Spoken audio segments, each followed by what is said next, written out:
Hi boys and girls, it's my turn to read a chapter for us again today, and I'm going to be reading chapter 23 today of the Ratburger.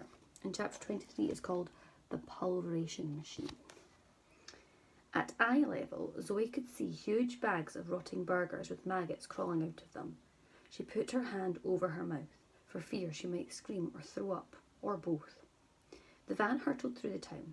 She could hear it scraping against other cars, and the horns of other vehicles hooting as it sped through red lights. Zoe popped her head up to watch in terror through a little window as they spread chaos and carnage in their wake, not to mention quite a few broken off wing mirrors. Bert was driving so recklessly she was frightened he would kill them both. The van was travelling so fast that in no time they were on the outskirts of town in a large deserted industrial estate. Enormous empty warehouses that looked like they were falling down blotted out of the sky. As soon as the van stopped outside a particularly dilapidated one, Zoe looked up out of fat, spluttered windows. This warehouse looked like a gigantic aircraft hangar. Zoe took a deep breath, and everything turned dark as Bert drove the van inside. As soon as it lurched to a halt, she climbed out of the back and hid under the van, trying to breathe as quietly as possible. She looked around the giant space. There were cages and cages of rats, all piled up on top of each other. It looked like there were thousands of them in here, waiting to be pulverised. Beside the cages was tanks of cockroaches with a sticker that simply read ketchup.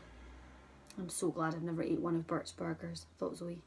Even so, she still felt really sick. In the middle of the warehouse was a dirty old stepladder that led up to a massive machine. This must be his pulverization machine, thought Zoe. It was old and rusty and looked like it had been made out of bits from cars that had fallen apart. Pieces of old freezers and microwave ovens. The whole thing was held together with sticky tape. As Zoe watched from underneath the van, Bert approached the machine. The main part of the contraption was a massive metal funnel with a long conveyor belt leading from underneath it. A huge wooden rolling pin hovered above the belt. Next, metal arms that could have been parts of old food mixers stood ready at the side.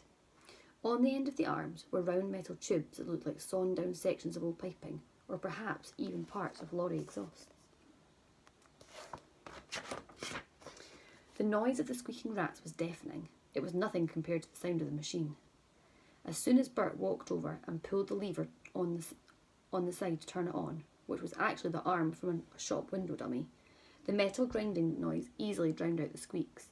The whole machine rattled as if it was about to fall to pieces. Zoe spied on Bert as he trundled over to a cage of rats. Bending down, he picked it up. There must have been 100 rats inside. Could Armitage be one of them? And plodded over to the stepladder, moving gingerly because of the weight. Slowly but surely, he climbed up the ladder, one step at a time. At the top, he paused for a moment, wobbled slightly, and then smiled a sickening smile. Zoe wanted to call out to stop him, but didn't dare reveal herself.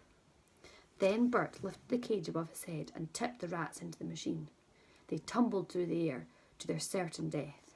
One little rat, not much bigger than Armitage, clung onto the cage for dear life. With a sickening laugh, the evil man prized its little claws off the metal, and it plunged down into the machine. There was then a hideous crunching sound. He really did pulverise them.